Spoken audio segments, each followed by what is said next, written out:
Welcome to another presentation from the CV Academics Foundation, home of the AMP Honors Program. Hey, AMP Honors Program, it is a pleasure to be back here again. Today with me, I have Carl Veenendaal, and the pleasure of talking to him about his career within the umbrella of corporate wellness. He is currently an account executive. So I have some assumptions around what corporate wellness is and isn't. When I hear the term, I think of standing desks and ergonomic chairs, though I assume there is much, much more to it, correct? Yeah, absolutely. I mean, that is part of it, but from kind of a larger picture, there's obviously a lot more to do with corporate wellness. The main things that we provide, we work with employers to provide resources that will better the lives of their employees, and then a lot of our groups also offer their programs to spouses and dependents as well. So just for an example, we have clients that have on-site health clinics, so employees will be able to get their healthcare on site. It just increases the visits and getting those prevention checkups that otherwise you might put off, because it adds that convenience factor where you can just kind of shoot down from your office, go get an annual physical, for example, and then go right back to work. So that's one main piece. And then the other is specific to the corporate wellness program. So on-site portals, similar to kind of what you're seeing today, that will integrate with your Fitbit and your wearable devices. You can track your exercise logs and then earn reward points, ultimately obtaining an incentive from your employer that they'll put out there, but also just taking advantage of those free resources, health coaching, for example. So it's kind of an all-encompassing industry for sure. It seems like a great way for employers to invest in their employees, providing them benefits outside of just standard salary and healthcare. Yeah, for sure. And it's also a nice tool for recruiting as well, because I feel like having those additional resources, prospective employees see that in a positive light.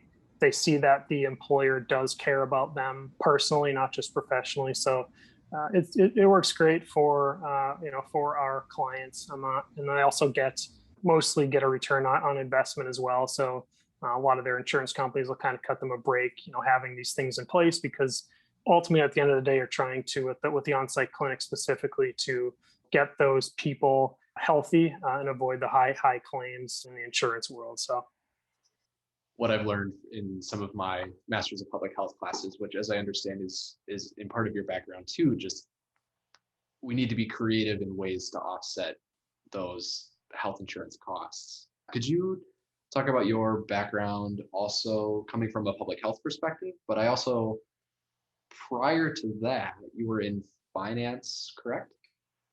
Yeah, so I mean, I originally started out in finance, so kind of made that jump completely early on. I graduated college in 2008, which was right smack dab in the middle of the worst financial collapse in the history of this country. So I quickly thought to myself at that point, this doesn't seem like the most secure path to take career-wise. So I hopped over to healthcare, which is always in demand, and that's an industry that won't go away. And I did get my master's degree in public health. When I started my master's degree, I was specifically interested in healthcare administration. So working kind of in the business side of a hospital, for example. But as kind of the program progressed, I felt like I gravitated more towards the private sector. So right away when I got done with my program, I found the opportunity, and just that's where I've been for the past 9 years. So my background is environmental science, and so I really appreciate how public health pulls from so many different backgrounds, finance, accounting, environmental science, and just that the importance of that intersectionality between study groups. And so could you describe what a day in the life of an account executive looks like within the realm of corporate wellness?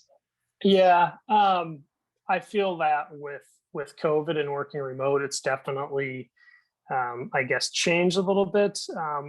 Being at a smaller company, you're kind of pulled in different directions. Honestly, right now, a lot of it is literally just answering emails. But kind of pre-COVID, and being able to go on site more with clients and actually getting the chance to meet some of the participants, you were able to be a little bit more creative and kind of plan design. So working with the clients on designing that wellness program that works best for them, and understanding their employee population to kind of see what those employees value. Is it a tech platform that they'll use most of the time? Is it on-site resources? It just really depends, what their population is like. So for me as an account executive, it's just working with the clients day to day to make sure that their wellness program's kind of chugging along and continues to be successful and fresh as well. So you work, I imagine, small companies, big companies, government. Is there really any place that you don't touch?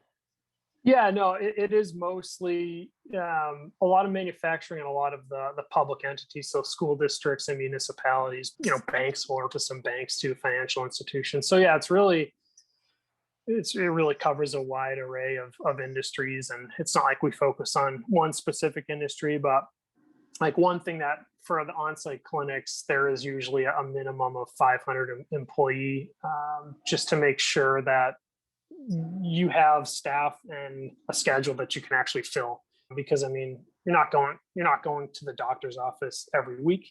So if you had just like 100 people, you can't really sustain the on-site clinic. So at least 500. But yeah, any sector, any company, any entity for sure we'd work with.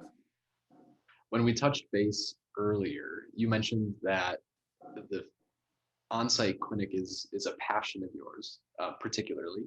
What about it really sparks your interest? Yeah, I feel like initially when I started, it wasn't really a passion, but as I've worked in the industry, it has become much stronger interest for me. I think I've seen the on-site clinics become much more impactful for employees and their health. I've seen families bring their children in there that haven't maybe seen a doctor in like 10 years. So I think just seeing how big of an impact it has on people makes you feel good about it. It makes your work feel important, and it has that positive effect for both the employer and the employee. So I think that's what's really kind of increased my knowledge base, and also kind of enjoyment of what I get out of what I do each day. And on the flip side, what are some of the more challenging parts of your day today?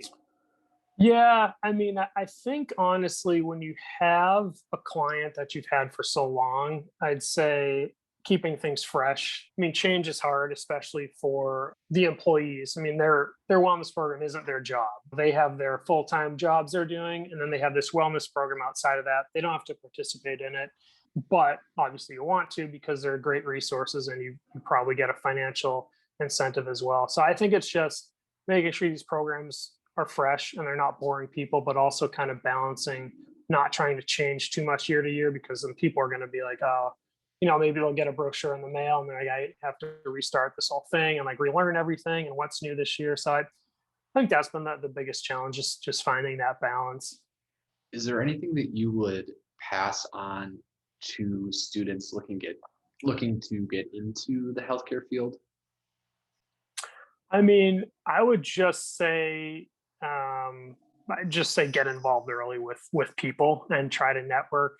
There's nothing more helpful than talking to somebody who's been in that industry for a long time, or also on the flip side, somebody who's also new to the industry, because you can bounce ideas off each other as well. But any industry you're looking to get into, just try to connect with somebody very early, because it could help you avoid just wasting time early on in your career. So that'd be my biggest, I guess, piece of advice. I have a lot of respect of jumping right in, and if it's a fit, it's great, and if not, then you've learned something that really isn't your passion and you don't want to do. So I appreciate that advice.